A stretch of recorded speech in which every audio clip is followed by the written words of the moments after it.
ब्रह्म पिशाच की भयानक एवं डरावनी कहानी का पहला एपिसोड, शापित हवेली का राज। कहानी शुरू होती है एक अंधेरी और तूफानी रात से। हल्की हल्की बारिश हो रही है। एक युवा पत्रकार आरव अपने कैमरे के साथ एक पुरानी खंडहर हवेली के अंदर दाखिल होता है। हवेली की खिड़कियां हवा से टकरा रही हैं और दीवारों पर लगे चित्र अजीबोगरीब लग रहे हैं। आरव कैमरा ऑन करता है और कहता है, रात के 12 बज चुके हैं। मैं खंडहर हवेली में हूँ, जिसे लोग शापित हवेली कहते हैं। यहाँ 100 साल पहले एक ब्रह्म पिशाच की आत्मा को कैद किया गया था। मैं आज सच सामने लाऊंगा, लेकिन अगर ये आखिरी बार है जब आप मुझे देख रहे हैं तो समझ लेना कि यह कहानी झूठी नहीं है। वह हवेली के अंदर कदम बढ़ाता है। जैसे ही वह पुराने लकड़ी के दरवाजे को खोलता है, एक तेज चीख सुनाई देती है। आरव तुरंत पीछे मुड़ता है, लेकिन वहां कोई नहीं है। हवेली की दहलीज के पास एक प्राचीन किताब पड़ी है, जिस पर खून के धब्बे लगे थे। आरव फुसफुसाते हुए कहता है, ये क्या है? ये किताब यहाँ किसने रखी?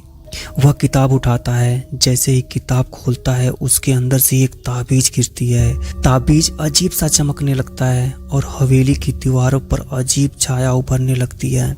अचानक उसे किसी के पैरों की आवाज सुनाई देती है। वह कैमरे के साथ आवाज की दिशा में दौड़ता है। हवेली के नीचे एक तहखाने का दरवाजा खुला मिलता है। आरव नीचे उतरता है।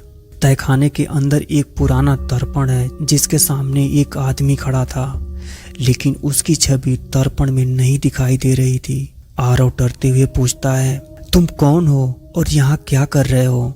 वह आदमी धीरे धीरे पीछे मुड़ता है।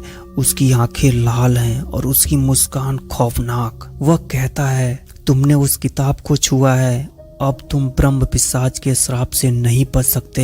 आरव घबराते हुए पीछे हटता है, लेकिन अचानक तहखाने का दरवाजा अपने आप बंद हो जाता है।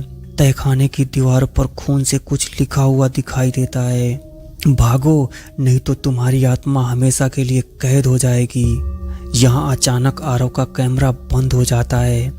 फिर उस दर्पण में से एक खौफनाक परछाई निकलकर आरव की ओर पड़ती है। इसके साथ ही ये एपिसोड यहीं खत्म हो जाता है। अगले एपिसोड में हम देखेंगे, क्या आरव ब्रह्म राक्षस के श्राप से बच पाएगा? कौन है वो रहस्यमय आदमी और इस किताब और ताबीज का क्या रहस्य है? जानने के लिए देखिए ब्रह्म पिशाच का अगला एपिसोड। Thank you.